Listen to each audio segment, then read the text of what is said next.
Who was Thomas Jefferson? You know, the guy on the $2 bill. Well, he was America's third president and one of the founding fathers. He also owned slaves. And that is the paradox of Thomas Jefferson.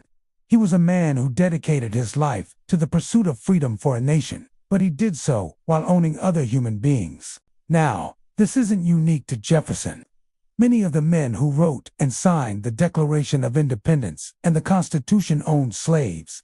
But Jefferson is unique in that he was arguably the most influential writer of the Declaration of Independence and also the most prolific slave owner of all the presidents. He owned about 600 slaves during his lifetime, more than any other president. In fact, at one point, he owned more than 10% of the entire population of Virginia.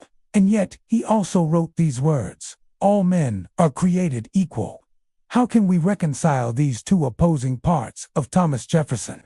Well, he wrestled with this his whole life. He came from a wealthy family in Virginia. His father had purchased slaves when Thomas was a boy, and young Thomas grew up believing that slavery was just the way it was. It was normal. It was okay. In fact, he didn't really think of slaves as people. He thought of them as property. But then something happened that changed his perspective.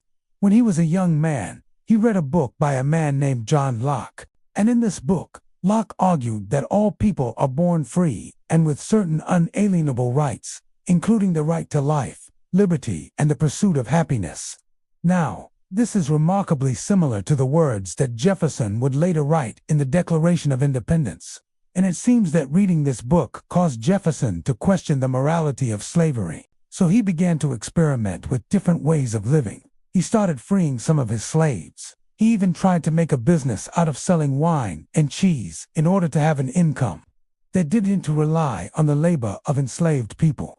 But ultimately, he concluded that if he didn't use enslaved labor on his farm, his crops would fail and he would starve. So he continued to own slaves for the rest of his life. Now, this is not an excuse for what Jefferson did. He could have chosen to live a different life. He could have chosen to be an abolitionist, but he didn't. Instead, he chose to do what he thought was best for him and for his country. And in doing so, he left a legacy that is both inspiring and complicated. If you want to learn more about Thomas Jefferson, there's a link in the description below. Also, don't forget to subscribe and follow me on social media. I am on a quest to bring history to life for 1 million people. And I'd love for you to join me on that quest.